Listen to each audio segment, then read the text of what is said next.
jamás iré. Tienes palabras de vida eterna. Les animo a abrir su Biblia, en Romanos capítulo 10, versículo 11 al versículo 21. Vamos a leer todos juntos. No sé si todos tienen el bosquejo. Allá están faltando algunos. Les pido que pueden acercarles. Y mientras le pido que abra su Biblia, vamos a ir leyendo y mientras los hermanos le van acercando a los que le están faltando. Romanos capítulo 10, versículo 11 al versículo 21, luego de leer, mantenga su Biblia abierta. Dice así la palabra del Señor. Pues la Escritura dice, todo aquel que en él creyere no será avergonzado, porque no hay diferencia entre judío y griego, pues el mismo que es Señor de todos es rico para todos los que le invocan, porque todo aquel que invocare el nombre del Señor será salvo. ¿Cómo pues invocarán a aquel en el cual no han creído? ¿Y cómo creerán en aquel de quien no han oído? ¿Y cómo irán sin haber quien les predique? ¿Y cómo predicarán si no fueren enviados? Como está escrito, cuán hermosos son los pies de los que anuncian la paz, de los que anuncian buenas nuevas. Mas no todos obedecieron al Evangelio, pues Isaías dice, Señor, ¿quién ha creído nuestro anuncio? Así que la fe es por el oír y el oír por la palabra de Dios. Pero digo, no han oído, antes bien, por toda la tierra ha salido la voz de ellos y hasta los fines de la tierra sus palabras. También digo, ¿no ha conocido esto Israel? Primeramente Moisés dice, yo os provocaré a celos con un pueblo que no es pueblo.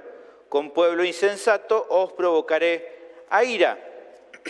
E Isaías dice resueltamente, fui hallado de los que no me buscaban, me manifesté a los que no preguntaban por mí. Pero acerca de Israel dice, todo el día extendí mis manos a un pueblo rebelde y contradictor. Oremos. Dios, te damos gracias por esta reunión preciosa que estamos teniendo. Hemos escuchado el glorioso Evangelio de Jesucristo, que ha hablado en nuestras vidas. También hemos podido alabar y bendecir tu nombre, tus atributos, tu nombre que es sobre todo nombre puesto en alto, por sobre todo el universo. Y ahora nos acercamos al momento de la exposición bíblica. Ruego tu gracia, tu sabiduría, que nos alumbre nuestro entendimiento para que podamos ver las verdades preciosas, los tesoros incalculables que están aquí en tu palabra para con nosotros. Que podamos entender las verdades universales que este texto nos presenta junto con sus aplicaciones para nuestra vida y que realmente esto sea de edificación para cada uno de los que está en este lugar. Ruego, Señor, que nos muestres a Cristo a través de tu verdad y que realmente nuestras vidas sean edificadas a partir de eso. Pido todo esto en el nombre de nuestro Señor y Salvador Jesucristo. Amén. El título del sermón de hoy es El rechazo de Israel al Evangelio es antibíblico. La primera parte vamos a ver en el día de hoy. Una situación que hace que a veces se me mezclen diversos tipos de sensaciones y que calculo que por ahí alguno diga, bueno, a mí también me pasa, es cuando algo que quise hacer a mi manera, a como yo quería, no sale como esperaba, ¿no? Hice las cosas a mi forma, a mi manera, y después resultó que no salieron como yo quería. Y especialmente esta mezcla de sensaciones que menciono se da cuando justamente alguien me recomendó que no hacerlo de la forma en que yo lo hice, y después se da esa famosa charla, especialmente con un ser querido, que nos termina diciendo el famoso, yo te dije, ¿no? Ustedes saben, ¿no? Qué momento cuando nos dicen así, yo te lo dije.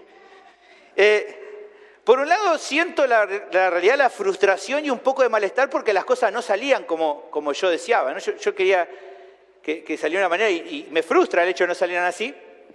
También a veces un poco de resignación porque tengo que reconocer que, bueno, que estaba equivocado, ¿no? Tengo que decirles, tenés razón. Y a veces cuesta, no sé ustedes, a mí me cuesta a veces tener que decir, pero a veces está la resignación y hay que hacerse cargo y decir, tenés razón. Pero también en ocasiones, a pesar de este malestar y de esta resignación y frustración, también saco algo provechoso. ¿Qué cosa? Confirmo que ya no debería seguir pensando de la manera como estaba pensando, de pensar de que así como estaba haciendo estaba bien. Evidentemente debería cambiar, y a la próxima entonces aceptar el consejo para no tener que volver a tropezar con la misma piedra. Sería muy necio si, fui necio tal vez no escuchar en su momento, pero doblemente necio si después de que ya tropecé con eso, por hacerlo de la misma manera, cuando tuve consejo, volver a hacerlo de la misma manera. Creo que entonces tendría que replantearlo y entonces hacerlo diferente para no tropezar con esa misma piedra. Es claro entonces que eso me va a llevar a un cambio de mentalidad, reconocer que algo no era como yo pensaba y ahora entonces hacer, como decimos, un reseteo en mi cabeza, ¿no? Cambiar esa forma de pensar. Que yo creo que a veces cambiar esa manera de pensar puede molestar un tiempito, ¿no? Como que hace ruido dentro nuestro el hecho de tener que pensar ahora, de recapitular y decir, bueno, ahora lo voy a hacer diferente, voy a pensar diferente en cuanto a esto. Pero yo creo que aunque puede doler momentáneamente, a mediano y largo plazo nos va a servir, porque entonces vamos a empezar a ver los beneficios de hacer las cosas de otra manera que tal vez reporten que las cosas ahora salgan bien. Ahora, ¿qué tiene que ver eso con el sermón de hoy? Bueno, porque salvando las distancias tenemos una situación similar. Los judíos de la época de Pablo estaban equivocados, ¿no? Los religiosos judíos estaban equivocados en lo que pensaban y en lo que creían. Ellos creían que estaban bien como estaban. Lamentablemente su enseñanza estaba errada. Y como estaba errado, lo que les esperaba al final de su vida era claramente lo peor que les podía esperar si seguían de esta manera. Por más que ellos no lo veían así, por más que ellos pensaban de que las cosas haciéndolas a su manera o a su manera de pensar estaban bien, en definitiva, cuando llegue al final se iban a dar cuenta que nada que ver, que no estaba bien, que les esperaba la condenación eterna.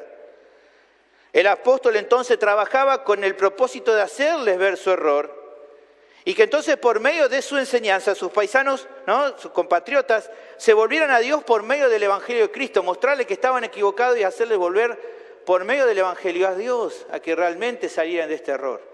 Y para lograr eso, para lograr hacerlos cambiar, no estaba él confiando en su gran poder de oratoria, ¿no? Para intentar persuadirlos y cambiarlos, sino que principalmente lo que estaba queriendo hacer era mostrarle por medio de las Escrituras mismas que comprueben que lo que él estaba diciendo era la verdad y que ellos estaban equivocados.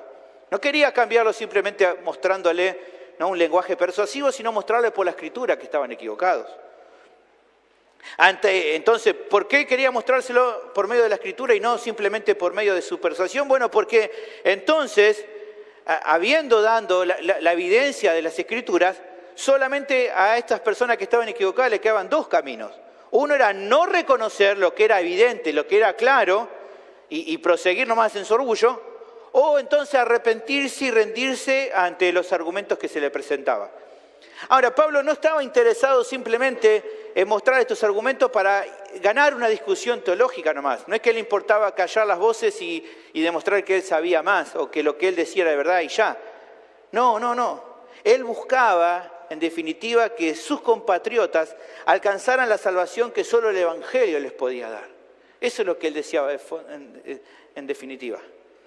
Esta sección entonces sigue adelante, como venimos viendo desde el comienzo del capítulo 9, con la presentación del apóstol a los hermanos de Roma de los fundamentos de su predicación, para que ellos supieran que no se trataba de algo nuevo, sino que simplemente ampliaba los conceptos que ya estaban preexistentes en el Antiguo Testamento. Yo creo que el texto que vamos a ver hoy va a ser de mucha edificación para nuestra vida, en considerar, como hemos visto ya anteriormente, lo importante que es la fe, pero también el valor que tiene la fe en el Evangelio de Cristo. El Evangelio de Cristo, el valor que tiene para nuestra vida y para todo el mundo, para el mundo entero. Parte de eso es lo que vamos a ver el día de hoy y estoy seguro que eso nos va a edificar. El tema del sermón entonces es el siguiente: los judíos no pueden rechazar la verdad de que la salvación sea solo por medio de la fe en el Evangelio para toda clase de personas, o sea, para judíos y para gentiles, porque es justamente lo que la Biblia enseña. No podían rechazar de que la salvación sea por gracia, por medio de la fe en el Evangelio de Cristo, para toda clase de personas, porque justamente era lo que la Biblia enseñaba. ¿Qué es lo que la Biblia enseña? Bueno, el pasaje presenta 5 enseñanzas que confirman esta verdad de que la salvación es solo por medio de la fe en el Evangelio, de las cuales esas 5 verdades hoy, por razones de tiempo, solamente vamos a ver las dos primeras. ¿Está bien? ¿Me siguen hasta acá? ¿Venimos bien? Genial. Vamos a ver entonces la primera de las verdades, la tenemos del versículo 11 al versículo 13. Los judíos no pueden rechazar esta verdad, la verdad esta que estamos mencionando, porque justamente la Biblia enseña que todo el que cree en el Evangelio, sea judío o sea gentil, será salvo. Eso es la primera verdad que muestra esto. No pueden rechazar esta verdad porque justamente la Biblia enseña que todo el que creyere en el Evangelio, sea judío o sea gentil, será salvo. El texto comienza entonces con una explicación. Lee conmigo nuevamente versículo 11, que claramente se relaciona con lo visto anteriormente. Dice, pues la Escritura dice, todo aquel que en él creyere no será avergonzado. ¿Qué tiene que ver entonces este comienzo con la sección anterior? Bueno, hagamos un repaso muy rápido para poder entender. Lo que estuvimos viendo en el anterior pasaje, del versículo 4 al versículo 10, es que la salvación no se obtiene por obedecer de manera rigurosa la ley, sino por la fe en Jesús. Eso estuvimos viendo la semana pasada. Y lo que supimos acerca de esto lo podíamos saber por medio de tres verdades. La primera de las verdades era que la ley tiene su fin en Cristo. ¿Se acuerdan? Versículo 4. Porque el fin de la ley es Cristo para justicia a todo aquel que cree. O sea que en Él, en Cristo, la ley mosaica vimos que tenía su cumplimiento, su terminación, cumplimiento, y su meta, su propósito. La segunda verdad que vimos es que la ley no buscaba suplantar a la fe, ni tampoco lo puede hacer. Eso lo vimos del versículo 5 hasta la mitad del versículo 8. Decía, porque de la justicia que es por la ley, Moisés escribe así, el hombre que haga estas cosas vivirá por ellas. Pero la justicia que es por la fe dice así, no digas en tu corazón, ¿quién subirá al cielo? Esto es para traer abajo a Cristo. ¿O quién descenderá al abismo? Esto es para hacer subir a Cristo entre los muertos. ¿Más qué dice? ¿Se acuerdan? Cerca de ti está la palabra en tu boca y en tu corazón. La ley no fue dada con el propósito de suplantar a la fe, e incluso aunque alguien intentara hacerlo, nunca podría hacerlo. No fue dada con ese propósito y no puede cumplirlo por más que alguien intentara hacerlo. La tercera verdad también era que en definitiva la salvación no se obtiene por medio de la ley, sino por creer en el Evangelio de Cristo. Esto lo vimos del versículo 8, la mitad hasta el versículo 10. Decíamos, esta es la palabra de fe que predicamos, que si confesares con tu boca que Jesús es el Señor y creyeres en tu corazón que Dios le levantó de los muertos, serás salvo. Porque con el corazón se cree para justicia, pero con la boca se confiesa para salvación. Es solo por confiar en este mensaje que se recibe la justicia perfecta que se necesita para estar en correcta relación con Dios. Ahora, es a partir de estos conceptos, en especial de esta tercera verdad, fíjate que acá entra ya el elemento del Evangelio, ¿no? de esta palabra de fe que predicamos allí en el versículo 8, que entonces se arranca con esta sección en la cual el apóstol va a dar más detalle de lo que quiso decir con esta tercera verdad, con de que se necesita, no se recibe la salvación por medio de la ley, sino por medio de creer en el Evangelio. Él va a empezar ahora a desarrollar más esta idea, demostrando que esto de que solamente las personas se pueden salvar por medio del Evangelio y no por la ley, no es una doctrina inédita, sino lo que ya el Antiguo Testamento venía declarando con certeza. Debido a esto, debido a que él lo que quiere hacer es demostrar de que esto es lo que ya enseñaba, lo que estaba desde el Antiguo Testamento claro, justamente es muy notorio que en estos versículos que tenemos, en estos pocos versículos, tenemos al menos 8 referencias al Antiguo Testamento. Es un montón. Si vos vas a empezar a ver, si vos tenés ahí la referencia, vas a ver que encontrar un montón de referencias a texto del Antiguo Testamento. Bueno, Pablo a propósito hace eso para demostrarle que esto no es nada nuevo, que esto estaba claramente ya establecido en el Antiguo Testamento, en lo que para ese momento todavía teníamos como lo que sería la Biblia para los hermanos de aquel momento. Entonces tenemos 8 citas y vamos a ir viendo seguramente muchas de ellas para ir explicando hasta donde avancemos en el día de hoy. Esto entonces, ¿por qué estas 8 citas? ¿Por qué tantas citas y referencias al Antiguo Testamento? Bueno, a fin de resaltar que si alguien no quiere hacer caso de lo que él justamente está enseñando, si esa persona no quiere entenderlo, no le quiere hacer caso, el problema no es con Pablo, sino que justamente esa persona lo que está rechazando es la palabra de Dios. y por ende está rechazando a Dios mismo. El que rechaza la palabra de Dios rechaza a Dios. Y eso es lo que Pablo está queriendo mostrarles acá. Ahora bien, habiendo dicho eso, lo que leemos al comienzo es la primera cita que se presenta en este pasaje. Se trata justamente de Isaías capítulo 28, versículo 16. Vamos a leerla como para entrar un poquito a entender. Dice, por tanto Jehová el Señor dice así, he aquí que yo he puesto en Sión por fundamento una piedra probada, piedra angular, preciosa, de cimiento estable. El que creyere, no se apresure. En esta referencia de aquí del profeta Isaías, se mencionan dos asuntos importantes. Lo primero es la mención de la piedra angular que Dios colocaría en Sión. Esta es clara referencia hacia el Mesías. Cuando está hablando de la piedra angular, está hablando del Mesías. Y lo segundo que aparece en ese pasaje es una promesa. ¿Cuál era esa promesa según Pablo y según también aquí Isaías? Que todo el que crea en esa piedra, que eres el Mesías, no sería avergonzado. Esto de no se apresura sería más entendido como no se avergüencen. Quédese tranquilo, no va a ser avergonzado. No va a pasar eso. Todo el que en él creyera entonces no sería avergonzado. Esa es la mejor traducción del texto de Isaías. Ahora, ¿por qué dice esto el profeta? ¿Por qué Isaías menciona esto aquí en capítulo 28, versículo 16? Bueno, porque los israelitas estaban cometiendo un error terrible. Ellos habían puesto su confianza en alianzas con otras naciones, en particular aquí con la nación de Egipto, creyendo de que esto los iba a salvar de cualquier problema que podían enfrentar. Ellos pensaban de que los enemigos no iban a poder hacerle daño, de que ellos iban a estar seguros si confiaban en otras naciones. Simplemente miramos el versículo anterior y nos damos cuenta de que esto estaba pasando así. Dice, por cuanto habéis dicho, pacto tenemos con la muerte e hicimos convenio con el Seol. Cuando pase el turbión del azote no va a llegar a nosotros. ¿Ven? Ellos estaban confiando de que no le iba a pasar nada. Pero esta gente, estos israelitas, se habían olvidado que su única esperanza, su único refugio, era confiar en Dios y en esta roca que era el Mesías, que se iba a establecer justamente en Sión. Esa era la confianza que ellos justamente no tenían, estaban poniendo su confianza en otro lugar.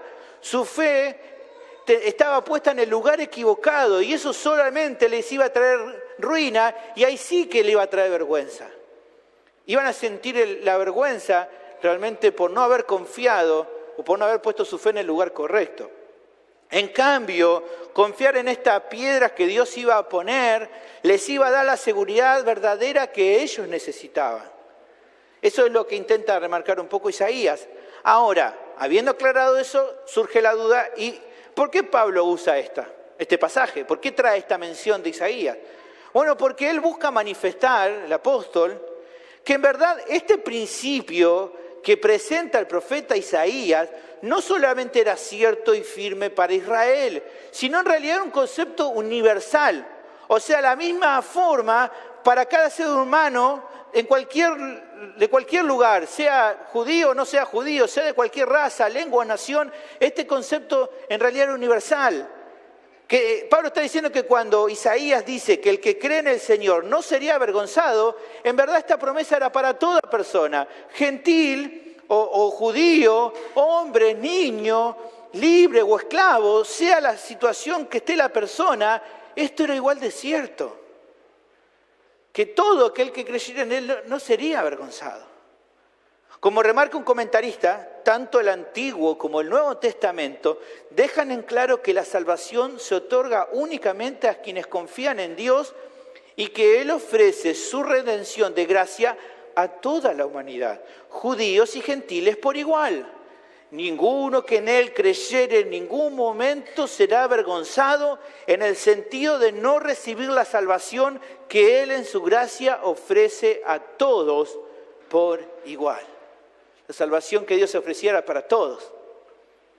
Ahora, de acuerdo a esta idea, que el texto entonces prosigue a continuación, justamente en la misma sintonía, versículo 12, dice, porque no hay diferencia entre judío y griego, pues el mismo que es Señor de todos, es rico para con todos los que le invocan. Yo creo que cuando Si alguien, un judío, agarró esta carta en un momento, alguien se la compartió, yo creo que no se habrá sentido muy contento cuando escuchó esto. Yo creo que se habrá sentido muy indignado. Pensar que, y tal vez no la carta, incluso haberlo escuchado en alguna predicación a Pablo hablando de esto, porque esto que Pablo habla acá, que escribe acá, era su predicación. Cuando él dice no hay diferencia entre judío y griego, era seguramente parte de lo que él enseñaba cuando estaba en las sinagogas, cuando estaba entre los gentiles, porque era parte de su doctrina. Ahora, esto seguramente debió haber causado indignación. Pensar para un judío que no había diferencia entre judíos y gentiles en cuanto a la oferta de salvación de Dios, era sin duda, como yo diría, un gancho al hígado para aquellos que se aferraban a la religión judía. Pero tal vez vos te podrías pensar, ¿pero por qué se pondrían así? ¿Por qué tanto les molesta? Si no están diciendo de Dios que no es la salvación también para ellos, sino que ahora es para todos. ¿Por qué les molestaría tanto? ¿Qué les molestaba si esto realmente fuera cierto? ¿Por qué les dolería tanto? ¿Por qué les indignaba tanto que Pablo dijera esto como judío que era? Bueno, para responder esta duda pensemos lo siguiente. Si no hay exclusividad, entonces se pierde la base de la confianza de todos aquellos que confían en eso. Si yo creo de que soy salvo porque inherentemente soy judío y me dicen de que eso no me hace salvo, entonces me preocupa. No me gusta eso. O sea, dicho de otra manera, si alguien cree que es salvo porque tiene ciertas costumbres, o porque se viste o habla de diferente manera, o porque se peina para acá o se peina para allá, o porque cree en algunas convicciones en particular que otros no tienen, el hecho de saber de que su salvación no depende de eso, probablemente le genera un rechazo completo. Si yo estoy confiando justamente en eso, si yo confío de que soy salvo porque, no sé, creo en la doctrina de la gracia y alguien me dice, no sos salvo por entender o por decir que conozco la doctrina de la gracia, entonces ya digo, no, ¿cómo que no soy salvo? El que desaprueba este concepto en nuestro tiempo podría pensar en su interior algo como esto. Mirá, aunque no lo diga abiertamente, ¿cómo puede ser un creyente genuino alguien que no se viste o que no habla como yo? ¿Cómo puede ser? ¿Cómo se puede imaginar que es posible que sea salvo alguien que no tenga la misma manera de ver alguna doctrina como yo o el grupo con el que me identifico la vemos? ¿Cómo puede ser? Y tal vez piensa, bueno, ponele que te doy la derecha y que bueno, esa persona también va al cielo. Bueno, ¿no? También va al cielo. Por ahí no a la entrada principal, ¿no? Por una entrada auxiliar, por ahí también entra al cielo. Pero ¿es en serio que vamos a pensar que estamos en la misma situación espiritual? Que la puerta del cielo amplia se va a abrir para todos por igual, aunque esas personas tal vez no tienen en todo igual que yo, no piensan en todo igual que yo. Bueno, eso es imposible, no lo puedo aceptar. Esa persona lo piensa en su interior. El argumento del apóstol confronta entonces esta manera de pensar y remarca que el mismo Señor de todos es rico para todos los que le invocan. Lo que está haciendo acá Pablo es darle una respuesta firme al que no quiera aceptar esta verdad. Él dice, si Dios es soberano de todos, si Él es el Señor que gobierna sobre todos, y al que desde la antigüedad se lo presenta justamente como alguien bondadoso y que no desprecia a aquellos que se presentan ante su presencia con humildad y quebranto, clamando por misericordia, como por ejemplo nos muestra Salmo 51, 17, que dice, los sacrificios de Dios son el espíritu quebrantado, al corazón contrito y humillado no despreciarás tú, oh Dios. Entonces la pregunta sería ante esta evidencia es, ¿cómo Dios se comportaría diferente si el que se acerca a Él en arrepentimiento y fe, en vez de ser un judío, se tratara de un gentil? ¿Cómo Él sería diferente? Si es el que clama humillado ante Él, en vez de ser un tipo que está vestido como judío, es simplemente un gentil que se humilla y también clama a Dios, ¿por qué Dios no aceptaría a esa persona si fuera así? Si lo hace de la misma manera que un judío. Eso es imposible. ¿Por qué? Porque Dios no cambia. Incluso es lo mismo que ya sabían los judíos. El profeta Malaquías lo dice con claridad. Porque yo, Jehová, no cambio, por esto, hijo de Jacob, no habéis sido consumidos. Dios siempre se mostró benigno con aquel que va hacia Él reconociendo su maldad, sin importar quién sea esa persona, si judío o gentil. Dios nunca es inconsistente en sus acciones, por lo que entonces, si es rico en misericordia para salvar a un judío que clama a Él, lo mismo pasa si se trata de un pecador que sea gentil. Este es el argumento que muestra Pablo. Por eso es que la mención a continuación, ahora de otro profeta, no deja duda, va por el mismo lugar. Fíjate que dice, versículo 13, lee conmigo, dice, porque todo aquel que invocar el nombre del Señor será salvo. Aquí la cita es de Joel, capítulo 2, versículo 32, donde se presenta lo mismo que Isaías, que todo el que invoque, el que clame a Dios en busca de misericordia, la va a hallar. Fíjate lo que dijo Joel 2:32. Y todo aquel que invocar el nombre de Jehová será salvo, porque en el monte de Sión y en Jerusalén habrá salvación, como ha dicho Jehová, y entre el remanente al cual Él habrá llamado. Ahora, es interesante acá Joel capítulo 2, versículo 32, ahí cuando dice ahí todo aquel, todo. Ahora, ¿qué quiere decir la palabra en el original, ahí en hebreo? ¿Cómo lo tradujeron luego en la Septuaginta en griego? ¿Qué significado tiene aquí la palabra todo? Todo aquel. No hay diferencia. Acá la palabra todo significa todo. Sea el remanente, al cual menciona el profeta Joel en esta cita en particular, o sea una persona que no fuera parte de la nación israelita. Todo. Si ese pecador, sea quien sea, reconocía y se sometía a Dios, se sometía a su autoridad, se somete a su soberanía, se somete a su poder, a su majestad, a su palabra y a su gracia, ese pecador sería salvo. Por eso, el profeta Isaías lo aclara y dice en Isaías capítulo 45, versículo 22, mirad a mí y sed salvos todos los términos de la tierra, porque yo soy Dios y no hay más. Por lo que entonces la primera enseñanza que el texto da, que confirma que los judíos no pueden rechazar que la salvación sea por medio de la fe en el Evangelio para toda clase de personas, es la siguiente: porque la Biblia enseña que todo el que cree en este mensaje, sea judío o sea gentil, será salvo. Esa es la promesa de Dios y Dios no puede mentir. La salvación de personas gentiles, como tenemos aquí en la historia, en el Antiguo Testamento, personas gentiles como Ruth y como Rahab, por ejemplo, que hablamos ya hace un tiempito atrás. Esta salvación de estas personas que eran gentiles no eran la excepción a la regla, ¿no? La excepción que confirma la regla. Los judíos decían eso, cuando le decían, pero che, ustedes dicen que a los judíos nomás. ¿Y qué onda con Ruth? ¿Y qué onda con Rahab? Los judíos decían, son la excepción que confirma la regla. No era la excepción que confirma la regla, sino la obra esperable en cada ser humano que ha habitado en el mundo. Estas mujeres no eran la excepción, simplemente pasó lo que pasaría con cualquier persona que se acerca a Dios. El que cree en Él y se humilla ante Él y le invoca, va a ser salvo. Punto.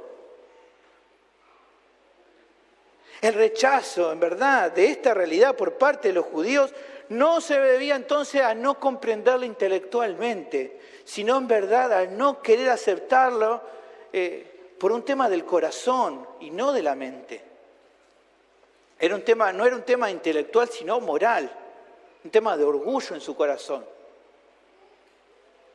Un ejemplo realmente muy honesto que la misma palabra de Dios nos da es el relato del profeta Jonás.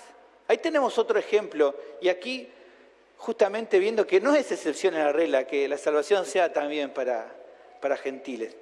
A Jonás se le encomienda la tarea de ir a Nínive, una nación que era gentil, que era pagana, que era muy impía, a anunciarles a Nínive que iban a ser destruidos a causa de su pecado. Eso nos cuenta Jonás capítulo 1, versículo 1 y 2. Dice, vino palabra de Jehová a Jonás, hijo de Amitai, diciendo, levántate y ve a Nínive, aquella gran ciudad, y pregona contra ella, porque ha subido su maldad delante de mí. Pero en vez de cumplir el encargo de Dios, el profeta Jonás desobedece y huye, intenta alejarse para otro lado. Dice, versículo 3 del capítulo 1 de Jonás. Y Jonás se levantó para huir de la presencia de Jehová a Tarsis, y descendió a Jope, y halló una nave que partía para Tarsis, y pagando su pasaje entró en ella para irse con ellos a Tarsis, lejos de la presencia de Jehová. No le hizo caso a Dios. No sabemos todavía hasta ese momento por qué, pero él no quiere saber nada y se va. Quiere huir de la presencia de Dios. Bueno, nadie puede huir de la presencia de Dios, pero él quiso hacerse el vivo y salir, ¿no? Y bueno, el Señor le dio un par de cachetazos, le acomodó un poquito la idea. Usted sabe la historia, conoce de Jonás lo que le pasa. Y entonces como que Jonás cambia de opinión, ¿no? En un momento ahí se da cuenta que estuvo mal y cambia la opinión. Y entonces va a Nínive. Y ya ahí en Nínive él da el mensaje de parte de Dios, capítulo 3, versículo 3, dice, y se levantó Jonás y se fue a Nínive conforme a la palabra de Jehová. Y era Nínive ciudad grande en extremo, de 3 días de camino. Y comenzó Jonás a entrar por la ciudad camino de un día y predicaba diciendo, de aquí a 40 días Nínive será destruida. Ahora, lo que nos cuenta luego la historia es tremendo. De una manera impresionante, toda esta ciudad, todos los habitantes de Nínive se arrepienten y se vuelven al Señor. Desde los más pequeños hasta su rey, todos se vuelven a Dios, se arrepienten. Dice, y los hombres de Nínive creyeron a Dios, capítulo 3, versículo 5, y proclamaron ayuno y se vistieron de cilicio del menor hasta el mayor de ellos. Y llegó incluso la noticia hasta el rey de Nínive, que se despoja de su vestido, se cubrió de silencio y se sentó en ceniza. E hizo proclamar y anunciar a Nínive por mandato del rey de sus grandes, diciendo, hombres, animales, bueyes y ovejas, no gusten cosa alguna, no se les dé alimento ni beban agua. Cúbranse de silicio, hombres y animales, y clamen a Dios fuertemente, y conviértate cada uno de su mal camino. Y dice versículo 9, ¿quién sabe si se volverá y se arrepentirá Dios, y se apartará del ardor de su ira, y no pereceremos? Finalmente el Señor decide no destruirlos, sino perdonarles a todos la vida a partir de que ellos se arrepintieron. El mensaje llegó, ellos realmente se arrepintieron. Dice, y vio Dios, capítulo 3, versículo 10, que se convirtieron de su mal camino y se arrepintió del mal que había dicho que les haría y no lo hizo. Dios los perdonó, los perdona. Ahora, esto es lo que nos cuenta un poco el relato, pero lo que sigue a continuación en el libro de Jonás nos ilustra un poco el pensamiento judío, lo que los judíos pensaban acerca de los gentiles. Fíjate que luego vamos a ver que Jonás reclama a Dios, se enoja, se pone mal contra Dios y le confiesa, ahí el texto nos confiesa de por qué inicialmente Jonás no quiso ir a Nínive. ¿Por qué no quiso ir? ¿Por qué no quiso aceptar esta comisión? Bueno, no fue que no quiso ir porque hubiera pensado que esta gente estaba tan perdida y que entonces, no, ¿para qué voy a ir si no me van a escuchar, si están re perdidos? No fue que no quiso ir por eso. No fue tampoco que él no quiso ir porque dijo, bueno, ellos son un pueblo despiadado, son salvajes, son gentiles, yo soy judío, seguramente si voy y les digo que vos lo vas a destruir me van a querer matar, mejor no voy. No fue por miedo, que no fue por pensar, por pesimista, que no fue, sino que increíblemente él no quería ir porque sabía de que Dios era misericordioso y que de acuerdo a eso decidió obrar en Nínive. Cosa que, por lo que el relato nos muestra, lo que justamente a Jonás, eso le resultaba muy molesto. Jonás estaba molesto y le confiesa que no quería ir porque le molestaba que Dios fuera tan misericordioso con esta gente. Así lo dice, fíjate, en Jonás capítulo 4, versículo 1 y versículo 2, en versión NBI me gusta cómo lo traduce. Fíjate que dice, pero esto disgustó mucho a Jonás y lo hizo enfurecerse. Había pasado de que Dios lo había perdonado a Nínive, ¿no? Y ahora dice, se enojó. Así que oró al Señor de esta manera, oh Señor, ¿no era esto lo que yo decía cuando todavía estaba en mi tierra? Por eso me anticipé a huir a Tarsis, pues bien sabía que tú eres un Dios bondadoso y compasivo, lento para la ira y lleno de amor, que cambia de parecer y no destruye. Por eso no quería venir, porque yo ya sabía que iba a actuar con bien. Tremendo, ¿no? Ahora, lo irónico es reflexionar acerca del propósito de este libro. Se escribe justamente para exhortar a Israel, que justamente vivía en una religiosidad fría y se había volcado a la idolatría y al pecado, a que se volviera a Dios, que se volvieran a Dios, de que Dios iba a tener misericordia. Pero también en este libro se compara de manera muy fuerte justamente la diferencia entre los judíos de la época de Jonás, que no está mencionado, pero por el contexto se entiende en qué momento estaba, y los habitantes de Nínive. Los judíos de la época de Jonás tenían la ley, eran supuestamente el pueblo apartado por Dios, los que conocían las Escrituras mejor que nadie y que se identificaban ellos mismos como los únicos incluidos en el pacto mosaico. En cambio, Nínive adoraba a otros dioses, no tenía ningún respeto por el Dios verdadero. Y además de todo esto, recibieron el mensaje de Dios de parte de un profeta que no tenía ninguna disposición a quedárselo. Pero a pesar de todo esto, la diferencia es que justamente, a pesar de que los primeros tenían todas las ventajas y los segundos no, los primeros estaban lejos de Dios y los segundos recibieron el perdón porque se arrepintieron con sinceridad y creyeron en la palabra de Dios. ¿Qué nos enseña esto? ¿Qué moraleja nos deja? Que no se trata de poner la fe en la religión o en las obras, sino solamente en el Señor. De arrepentirse con sinceridad, confesar el pecado y clamar al Señor por misericordia es lo que nos trae salvación. Ahora, tal vez alguien que hoy me escucha y que todavía está sin Cristo se pregunte, ¿y cómo es que se cree en Él? Esto me dice que tengo que creer en Él. Bueno, se cree en Él entonces por medio de abrazar sin reservas el mensaje de la salvación con todo el corazón. El Evangelio que estuvimos predicando hoy desde el comienzo de la reunión. ¿Por qué? Porque si eso pasa, vos que todavía estás condenado, vas a ser salvo, sea quien sea, sin importar lo malo que haya sido durante toda tu vida. Si hoy clamás a Él, así también va a ser como pasó con Nínive, vas a recibir el perdón. Eso es lo que Dios promete. Por eso te animo a que vengas a Cristo, que creas en el Evangelio y te arrepientas de corazón. Ahora, tristemente, para la época del apóstol Pablo, la situación no era diferente a lo que pasaba justamente en la mente de Jonás y que recién veíamos también. Los israelitas todavía seguían teniendo un desprecio muy importante por los gentiles. Así como, ¿no?, se nos revela en Jonás cuál era el corazón, ¿no?, de un judío hacia los gentiles. En la época de Pablo pasaba exactamente lo mismo. Algo de esto lo señala MacArthur, ¿no?, comentando acerca de esta sección. Mirá, escuchá con atención lo que dice MacArthur, poniéndonos en contexto. Dice, cuando regresaban a Israel de algún viaje a otro país, los judíos sacudían el polvo de sus vestidos y sus pies a fin de evitar la entrada de suelo contaminado a su propia tierra santa. Nunca entraban a una casa gentil, ni comían o bebían con utensilios gentiles, ni siquiera estaban dispuestos a tocar la mano de un gentil. No. Cada mañana muchos hombres judíos oraban, doy gracias a Dios porque no soy una mujer, ni un esclavo, ni un gentil. Los judíos vacilaban en tener cualquier trato con los gentiles y en especial rehusaban comunicar la verdad de la redención ofrecida por Dios a toda la humanidad. No fuera que, tal como temió Jonás, su Dios clemente y piadoso, tardo en enojarse y de gran misericordia, pudiera hacer que hasta los paganos se arrepintieran y también fueran salvos.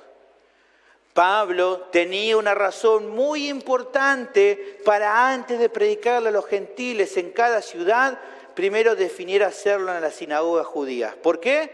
Porque si le hubiera predicado primero a los gentiles, la indignación judía habría sido tan fuerte que nunca habrían estado dispuestos a escucharle. Tremendo. Por esto es que la persecución contra Pablo fue tan fuerte. Su mensaje, que llamaba a la salvación, tanto judíos como gentiles, indignaba a sus compatriotas. Bueno, ellos tenían que arrepentirse de este rechazo porque era de desagrado a la voluntad de Dios, hermano. Ahora es interesante reflexionar en esto. Quizás algunos se sientan poco identificados con la actitud de los judíos, porque piensan que como ellos abrazaron la gracia de Dios, no les puede pasar algo así. Dicen, yo soy un gentil, no soy judío, entonces no pasa nada. Yo, ¿qué tengo que ver con los judíos? Bueno, yo creo que haciendo un paralelo, he visto que muchas personas, muchos que incluso creyentes, que en la vida diaria actúan con un poco de desprecio, similar a los judíos religiosos de la época de Pablo, con aquellos que todavía no han crecido en conocimiento como ellos o que recién arrancan en la fe. Muestran esa clase de desprecio. Muestran desprecio también por los que no piensan en todo de la misma manera que ellos ven las cosas. Y muchas veces ahí es cuando se sienten como superiores, como mejores que los demás. No lo dicen abiertamente porque no sería como algo que a los demás lo aceptarían, pero en su corazón lo están pensando. Tanto así que no quieren juntarse o se apartan de gente que no están de acuerdo con su propia opinión y que en su propia opinión no están al nivel de ellos, no quieren juntarse con esa clase de gente. Y que piensan que todos los que quieran en realidad estar en buena relación con ellos tienen que volverse a la imagen de ellos mismos. Si no, no están a la altura o no dan la talla. Y uno dice, pero puede ser así. Bueno, yo te puedo decir que conocí gente así. Yo conocía a un supuesto pastor, entre comillas, que andaba así por la vida. Cuando alguien hacía las cosas como él decía, él te miraba y te decía, pero vos no ves las cosas así. Y vos te querías matar porque si le decía que no, listo, afuera, para la calle. Y te tenía que decir que sí, ¿no? Y cuando le decías que no, te decía, mira, te tengo que soltar la mano porque no das la talla, no estás a la altura. Cualquiera esa. No es esa la manera de actuar de un creyente. Esa forma de pensar es aborrecida por Dios. A Dios le desagrada totalmente. El apóstol Pablo justamente tiene unas palabritas para animarte cuando vos tal vez te encuentres con esta clase de luchas, de querer despreciar tal vez a alguien. Las palabritas las tenés en 1 Corintios capítulo 4, versículo 7, en versión NBI. Mirá lo que dice. Vos me dices, bueno, mirá, yo soy a veces el que lucha con esto de tal vez un poquito despreciar, cuando tal vez no piensan igual que yo. Me cuesta. ¿Qué es lo que dice el Señor de esto? Mirá lo que dice. 1 Corintios capítulo 4, versículo 7. ¿Quién te distingue de los demás? ¿Qué tenés que no hayas recibido? Y si lo recibiste, ¿por qué presumes como si no te lo hubieran dado? Muy interesante. La otra de las enseñanzas, las tenemos versículo 14, versículo 15. Los judíos no pueden rechazar esta verdad, la verdad de que la salvación es por medio de la fe en el Evangelio para todas las personas, porque la Biblia enseña que todos los que se salvan son los que son expuestos al mensaje de salvación. El pasaje prosigue con una serie de preguntas que son muy interesantes. Son 4 preguntas, las 4 empiezan con cómo. Dice, ¿cómo pues invocarán a aquel en el cual no han creído? ¿Y cómo creerán en aquel de quien no han oído? ¿Y cómo oirán sin haber quien les predique? El versículo 15 dice, ¿cómo predicarán si no fueren enviados? Ahora, leyendo esta secuencia de 4 preguntas, tal vez varios se estén preguntando, ¿qué significa esto?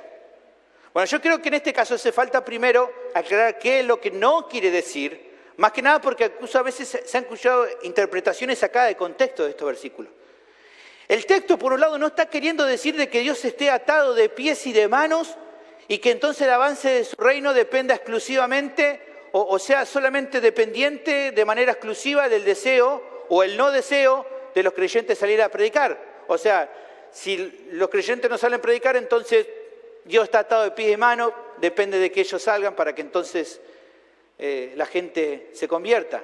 No está queriendo decir eso. Si esto fuera cierto, todo lo visto hasta acá de que la soberanía de Dios en cuanto a la salvación y que las personas se salvan por gracia y no por obras propias ni los demás, sería una tremenda contradicción si dependiera todo de las personas, de los creyentes, de la iglesia.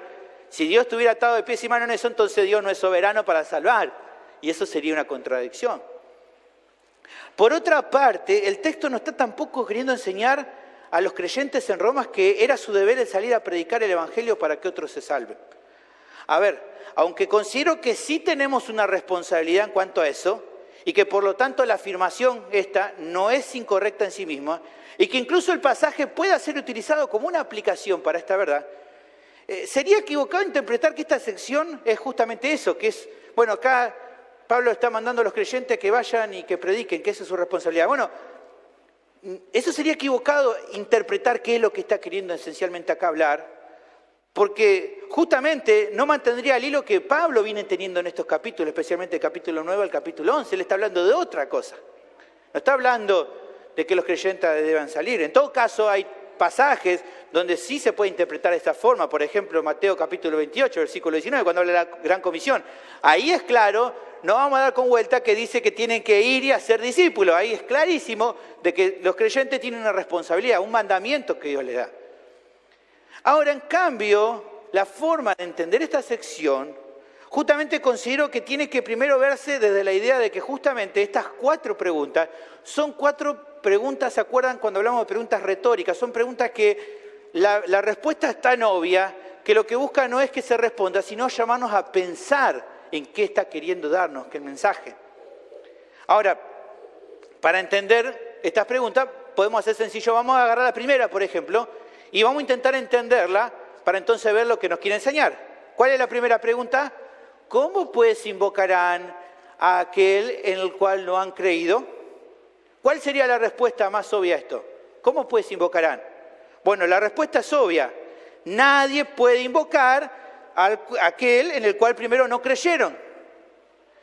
¿Me entienden? Esa sería la respuesta más obvia. Nadie puede invocar a aquel en el cual primero no creyó. O dicho al revés, solo los que creen en el Señor pueden invocarlo para que Él los salve. Esa sería como la primera observación que le haríamos a esa pregunta.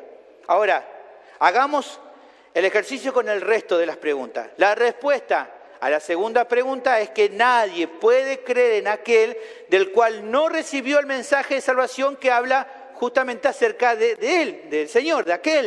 Está hablando del Señor. La tercera respuesta a la tercera pregunta es que nadie puede recibir el mensaje si no hay alguien que le predique acerca de aquel que necesita huir. Y la cuarta respuesta, la cuarta pregunta es que nadie puede predicar ese mensaje que se necesita recibir si no es enviado por Dios. Ahora entonces, así como al comienzo, hagamos el proceso a la inversa. Solo los que son enviados por Dios son los que van a predicar el mensaje de salvación. Solo los que predican el mensaje brindan la información que justamente se necesita recibir. Solo los que reciben el mensaje son los que creen. Solo los que creen pueden invocar al Señor. Y al final de esta cadena quedaría un concepto adicional que no está aquí directamente, pero se entiende con lo que vimos al final. Dijimos, solo los que creen pueden invocar al Señor, entonces solo los que invocan al Señor serán salvos, de acuerdo a lo que dijo anteriormente. Ahora, entendiendo esta lógica que Pablo intenta hacernos pensar, la pregunta es, ¿por qué se menciona toda esta idea? Bueno, porque de acuerdo con lo que se viene enseñando, se trata de remarcar que hay un proceso constante y natural y normal por el cual el pecador llega a la salvación. ¿Cómo llega el pecador a la salvación? Bueno, Dios enviando a alguien que predique, el que predica dando el mensaje que hay que oír para ser salvo, el mensaje que infunde fe en el que lo recibe, la fe que lleva al que cree a invocar, y finalmente es invocar que resulta en la salvación para la persona. Ese es el proceso por el cual la persona llega a la salvación. Dios enviando a alguien, esa persona predicando el mensaje infunde fe en el que lo escucha, el que tiene fe entonces invoca, y el que invoca entonces recibe la salvación. Un proceso en el cual cada uno de nosotros ha pasado en algún momento de nuestra vida.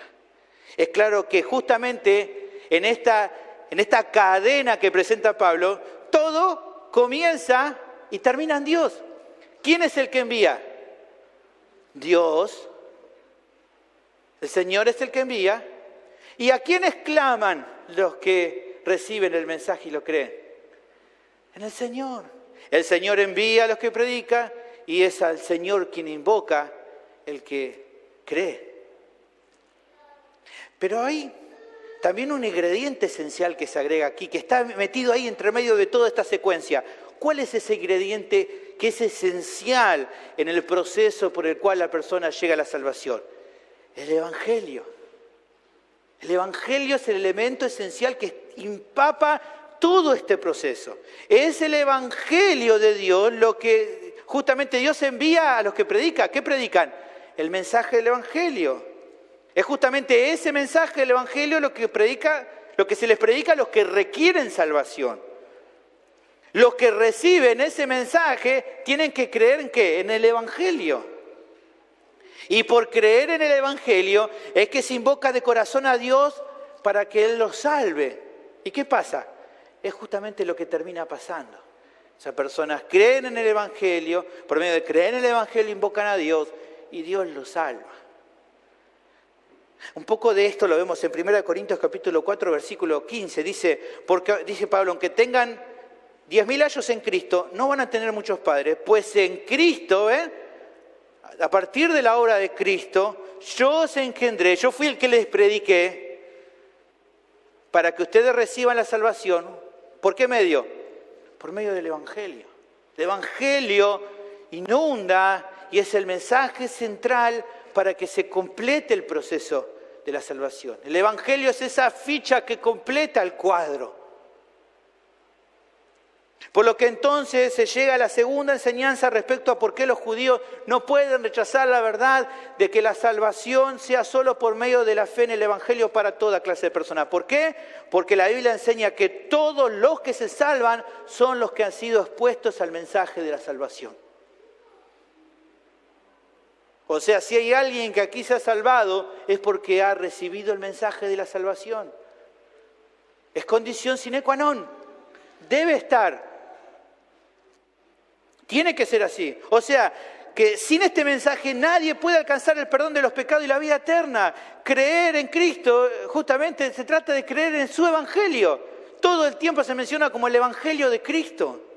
Creer en Él es creer en el Evangelio. Es una condición que necesita. Yo sé que hay personas que me dicen, y conozco muchos que dicen, ¿cómo llegaste a la iglesia? No, yo llegué porque estaba medio mal, tenía un familiar mal, y entonces fuimos a la iglesia y le pedimos a Dios, y Dios me ayudó, y todo eso está lindo. Evidentemente Dios a veces obra de esa manera, trayendo a una persona por medio de una situación, pero siempre para que esa persona en definitiva pueda ser salvo, es por medio de ser expuesta al mensaje del Evangelio. De hecho, si tu confianza de que vos sos creyente es porque un día viniste y Dios te dio algo que vos esperabas, entonces tu confianza está mal. Porque incluso tenemos en el Nuevo Testamento millones de personas, miles de personas que recibieron algo de parte de Dios y aún así no creyeron en Él. Por lo tanto, el mensaje del Evangelio es central. El Evangelio tiene relevancia absoluta. La palabra de fe que justamente Pablo predicaba y que la iglesia siempre predicó.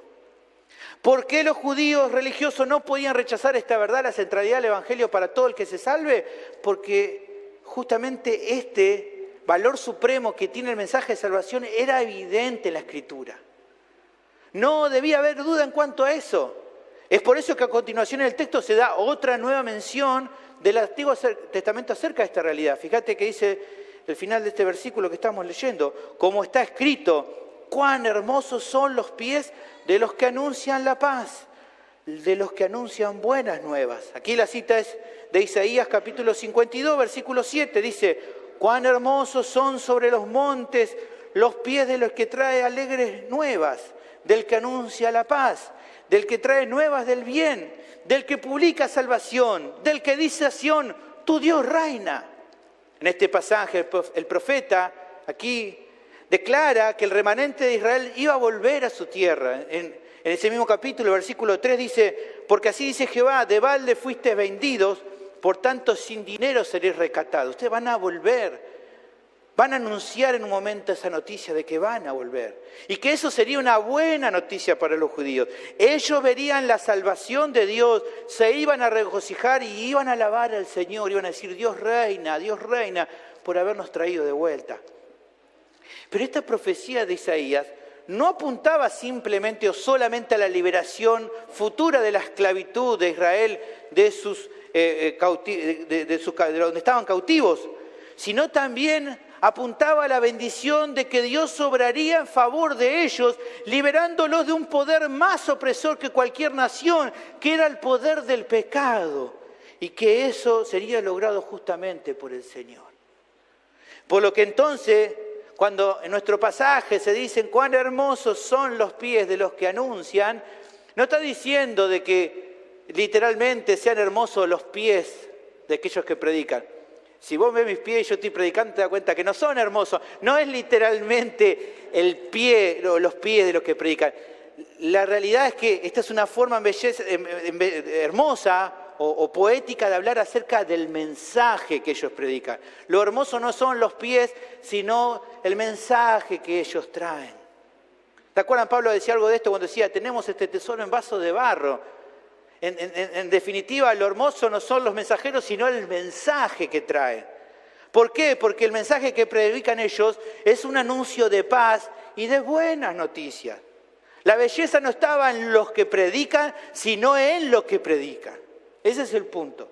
Y eso que predican es hermoso en parte porque obra en la vida de las personas de una forma única, otorgando salvación. Este es el pensamiento que utiliza Pablo para demostrar a los judíos que no podían rechazar la verdad, que no era por sus obras que podían alcanzar la salvación, sino por medio de la fe en el Evangelio. ¿Por qué no podían rechazar? Porque siempre fue así. Siempre, la verdad es que siempre el mensaje de salvación era la única esperanza para el pecador. ¿Cuál era ese mensaje? Reconocer por un lado que Dios nos hizo y no nosotros a nosotros mismos, como dice Salmos 103. Reconocer que Jehová es Dios, Él nos hizo y no nosotros a nosotros mismos. Reconocer que, dice el mensaje que fuimos hechos para darle gloria, como dice Isaías 43:7, fuimos para gloria de Él, fuimos creados. Reconocer, como dice Isaías 59:2, que a causa del pecado el hombre está perdido y alejado de Dios. Vuestras iniquidades, dice, han hecho división entre vosotros y vuestro Dios. Reconocer también por este mensaje que las obras que los hombres hagan no alcanzan para alcanzar el perdón. Isaías 64:6, si bien todos nosotros somos como suciedad y todas nuestras justicias como trapos de inmundicia. Y reconocer entonces que por eso el ser humano, pecador, sea judío, gentil o quien sea, debe volverse a Dios clamando por misericordia, como dice Ezequiel 33:11. Diles, vivo yo, dice Jehová el Señor, que no quiere la muerte del impío, sino que se vuelva el impío de su camino y que viva. Volveos de vuestros caminos. ¿Por qué moriréis, oh casa de Israel? Este mensaje de salvación también anunciaba que por medio del siervo del Señor, que justamente nosotros sabemos que es Cristo Jesús, Dios obra salvación en cada uno de los suyos. Dice en Isaías 53, ciertamente llevó Él nuestras enfermedades y sufrió nuestros dolores, y nosotros le tuvimos por azotado, por herido de Dios y abatido. Mas Él herido fue por nuestras rebeliones, molido por nuestros pecados, el castigo de nuestra paz fue sobre Él, y por su llaga fuimos nosotros curados. Todos nosotros nos descarriamos como ovejas, cada cual se apartó por su camino, mas Jehová cargó en Él el pecado de todos nosotros. Versículo 12 dice, por tanto yo le daré parte con los grandes y con los fuertes repartirá despojos, por cuanto derramó su vida hasta la muerte y fue contado con los pecadores, habiendo Él llevado el pecado de muchos y orado por los transgresores. Todo esto es lo que la Biblia enseña, incluso en el Antiguo Testamento, como estamos viendo. Quien lo niega está rechazando la verdad que es tan clara. Esto es lo que también puede resumir de alguna manera Esteban cuando le habla a los judíos religiosos que lo estaban enfrentando. Él le dice en Hechos capítulo 7, versículo 51, duros de cerviz, e incircuncisos de corazón y de oídos, vosotros resistís siempre al Espíritu Santo, como vuestros padres, así también vosotros. ¿A cuáles de los profetas no persiguieron vuestros padres y mataron a los que anunciaron de antemano la venida del justo, de quien vosotros ahora habéis sido entregadores y matadores? Vosotros que recibiste la ley por disposición y no de los ángeles y no las guardáis. Usted le está diciendo, todo esto ustedes lo sabían y ustedes rechazan y rechazan constantemente, aun cuando la verdad se predicó en el Antiguo Testamento con claridad, y incluso cuando la verdad se encarnó y estuvo entre nosotros, ustedes la mataron porque quisieron acallar esta verdad, aunque era tan evidente a los ojos de todo el mundo. Esteban los critica porque el problema no era un tema de entendimiento, sino que eran incircuncisos de corazón. Al terminar esta primera parte, se ve con claridad entonces, hermanos, la importancia absoluta del Evangelio de Cristo. Es el mensaje que ondea la iglesia. Es la base que sostiene el edificio espiritual. Es el faro que alumbra en la noche. Es la única esperanza para este mundo, el Evangelio. Pero tristemente, la iglesia evangélica actual parece que se olvidó que justamente es evangélica. Y entonces reemplazaron este mensaje por muchas otras cosas, buscando querer traer más seguidores de Cristo. Pero lo único que han hecho es llenar a la iglesia de personas que no aman a Dios ni quieren conocerle. Por eso yo creo que tenemos que animarnos mutuamente, hermanos, a seguir sosteniendo la verdad de que no hay nada más importante en medio nuestro que seguir poniendo en alto el mensaje del Evangelio. Aunque a alguno le parezca muy sencillo y muy monótono y repetitivo, es el único mensaje que trae esperanza a las almas. Porque solamente por medio del Evangelio las personas van a conocer a Dios y van a honrarle de verdad al recibir su salvación. Pero también además, hermanos, el mensaje de Cristo es lo que en definitiva debe guiar tu vida. Como dijo una vez el pastor John Piper, la pregunta más importante que podemos hacer con cualquier hábito, la conducta o la acción es, ¿esto contradice el Evangelio? Hermano, tu vida debe perseverar en el Evangelio si realmente querés progresar en la fe. Así lo muestra 1 Corintios capítulo 15, versículo 1, versículo 2. Además os declaro, hermano, el Evangelio que os he predicado, el cual también recibiste, en el cual también perseveran, por el cual asimismo, si retenéis la palabra que os he predicado, sois salvos si no creísteis en vano. El Evangelio no solamente es recibido, sino en el cual se persevera. ¿Por qué? Porque todos los días necesitas un Salvador como Cristo Jesús. Al considerar esta sección, creo que también surge la implicancia de que junto con la necesidad de que la iglesia predique el Evangelio, lo cual es muy importante, desde luego, en este caso lo que se está presentando es otro deber importante. Aparte de predicar el Evangelio, es necesario que vivas el Evangelio como un testimonio para el mundo. O sea, que el Evangelio sea el mensaje que prediques, pero que afecte en cómo andás en tu vida. Si el Evangelio, como vimos, es tan esencial para que las personas reciban la salvación, es evidente que tu vida debe ser consecuente con el mensaje que se predica, porque si no se va a tratar de una religión como las que vivían los judíos. Si ese mensaje no impacta en tu vida, sos como un judío, pero ahora con pinta de evangélico, nada más. Porque la verdad es, ¿sirve de mucho que le hables a otros de la obra de Cristo cuando en tu propia vida apenas se ven los cambios de esa obra?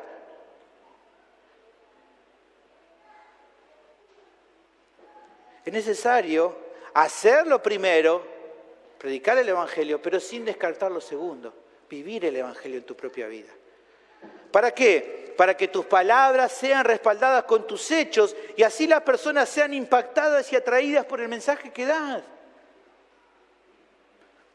Si no, es todo como dice un pastor que conocemos, cartón pintado. ¿De qué sirve, no? Hablarles del mensaje y decir, Cristo cambia vida, y te van a decir, y la tuya no cambió, parece todavía. Es triste, pero a veces se ve mucho de esto. Otro aspecto final de todo lo visto hasta acá es que al considerar de que Dios es el que determinó cómo se lleva adelante este proceso y que todo se da de acuerdo a sus planes, eso te brinda confianza en cuanto a los resultados que se pueden esperar. Te da seguridad el saber que Dios está obrando por medio de tu servicio en el evangelismo y en el discipulado. Y que entonces, hermanos, en definitiva hay esperanza en seguir predicando fielmente el evangelio. Que cada esfuerzo, hermano, que cada sacrificio por la extensión del mensaje de Cristo vale la pena porque Dios lo va a utilizar de acuerdo a lo que Él se propuso hacer. Y porque también, en definitiva, hay fortaleza y ánimo en recordar que justamente no hay corazón tan duro que Él no pueda ablandar, ni tan frío que Él no pueda avivar. Que solo es cuestión de predicar y vivir de acuerdo a este mensaje.